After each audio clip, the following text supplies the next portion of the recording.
मुजवजा आईनी तरमीम के हवाले से इस वक्त सियासी हलचल जारी है। एक जानिब मौलाना का घर सियासी सरगर्मियों का मरकज बना हुआ है तो दूसरी जानिब वफाकी काबीना के इजलास की तैयारियां भी जारी हैं, जिसमें मुजवजा आईनी तरमीम की मंजूरी दी जाएगी और उसके बाद सेनेट और कौमी असम्बली का इजलास, जो कि बार बार आज जिसका वक्त तब्दील किया जाता रहा, वो भी शुरू होने को है। इस वक्त आप chairman People's Party Bilawal Bhutto Zardari Maulana Fazlur Rahman के घर भी मौजूद हैं। इस वक्त हमारे साथ हमारे रिपोर्टर अरशद शाद मौलाना के घर के बाहर मौजूद हैं, उनसे ताज़ा तरीन अपडेट जानेंगे। इसके साथ साथ हमारे दीगर रिपोर्टर्स भी मौजूद हैं, उनसे भी जानेंगे। आप ये मनाजिर देख रहे हैं कि बिलावल भुट्टो जरदारी मौलाना फजलुर रहमान के घर एक बार फिर उनकी आमद हुई है और हतमी राउंड ये तवक्को की जा रही है कि अब उनकी मुलाकात का होगा। लेकिन इस मुलाकात में बिलावल भुट्टो जरदारी ने मौलाना फजलुर रहमान से यह रिक्वेस्ट की है कि वो पीटीआई का इंतजार छोड़ें और अपना हतमी फैसला जारी करें। अरशद शाद, बताइएगा, इस वक्त मौलाना के घर के बाहर आप मौजूद हैं, क्या सरगर्मियां जारी हैं? इस वक्त बिलावल भुट्टो जरदारी की मुलाकात भी जारी है,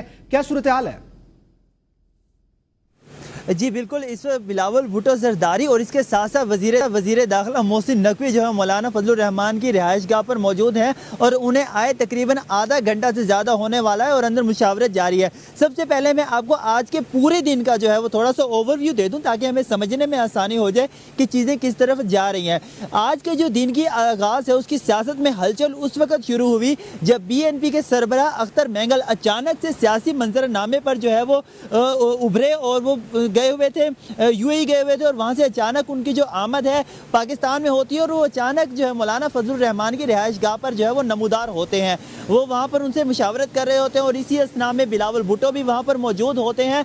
काफ़ी देर मुशावरत के बाद जब अख्तर मेंगल बाहर आते हैं और उन्होंने मीडिया से गुफ्तगू की तो इसमें एक चीज़ मैं आपको बताता चलूँ कि एक तो उनकी जो बॉडी लैंग्वेज थी उसमें काफ़ी अग्रेशन देखने में आ रहा था। उनके अल्फाज थे वो काफ़ी सख्त थे। उन्होंने वाज़े दो टोक अल्फाज में कहा कि हम तरमीम की तरफ तो बिल्कुल नहीं जा रहे, मुशावरत की तरफ उस वक्त जाएंगे जब हमारे जो सेनेटर्स हैं, जो हमारे अरकान हैं, उनको ज़दोकोब करने का सिलसिला ख़त्म होगा, उन्हें बाजियाब किया जाएगा। जब सहाफ़ियों ने उनसे मुशावरत के बारे में सवाल पूछा तो उन्होंने कहा जी बिल्कुल भी ऐसा नहीं हुआ, हमारी मुशावरत की कोशिश की गई, चूँकि वहाँ पर उस वक्त बिलावल भुट्टो रिहाइश गाह में के अंदर मौजूद थे, लेकिन उन्होंने कहा कि हमारी किसी किस्म की कोई मुशावरत नहीं हुई और ना ही हम मुशावरत को जारी रखना चाहते हैं। हम मुशावरत उसी सूरत में करेंगे जब हमारे जो अरकान है वो बाजियाब हो जाएंगे। इसके बाद वो चले गए। उसके बाद जो है जो बिलावल भुट्टो है तकरीबन 4.5 घंटे मौलाना फजलुर रहमान साहब के पास मौजूद रहे। इसी असना में नायब वजीर आज़म इसहाक डार भी यहाँ पर आए और उनके साथ साथ जो वजीर दाखिला है मोहसिन नकवी वो भी आए।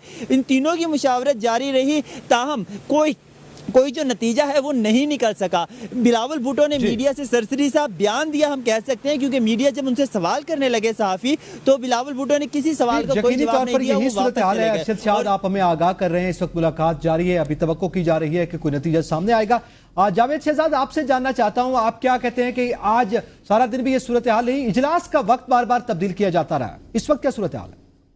बिल्कुल, सियासी सूरत हाल का दर्जा हरारत आज बिल्कुल बहुत ही रहा है और मैं अभी बताऊं कि वफाकी काबीना के इजलास की तैयारियां भी मुकम्मल कर ली गई हैं। पार्लियामेंट हाउस का जो कमेटी रूम नंबर 5 है उसमें तमाम वज़रा की लग चुकी हैं।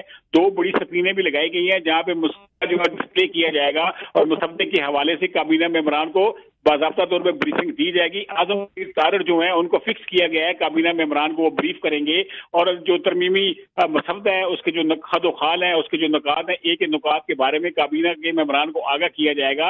वज़ीर आज़म काबीना की इस इजलास की सदारत करने जा रहे हैं। 9:30 बजे का टाइम फिक्स हुआ था और लॉक कर दिया है। जब ऐसी प्राइम मिनिस्टर आते हैं तो उसके बाद काबीना का इजलास बुलाया जाएगा। पूरे का पूरा दिन मैं आपको बताऊं कि वज़ीर आज़म हाउस के दरवाजे आज खुले रहे, ऐवान सदर के आज दरवाजे खुले रहे, सदर पाकिस्तान का भी सदर मुमलिकत वज़ीर आज़म से रब्ता हुआ, बिलावल भुट्टो जरदारी की भी सदर मुमलिकत से मुलाकात। जी, आज बार बार ये सूरत हाल हमें देखने में मिली और कुछ ही देर बाद ये तवक्को की जा रही है कि काबीना का इजलास भी शुरू हो जाएगा। जायदा राव, मैं आपसे जानना चाहता हूँ कि इस वक्त पाकिस्तान तहरीक इंसाफ के वफ्द की महबूब खान चकजई से मुलाकात जारी है, क्या अपडेट्स हैं?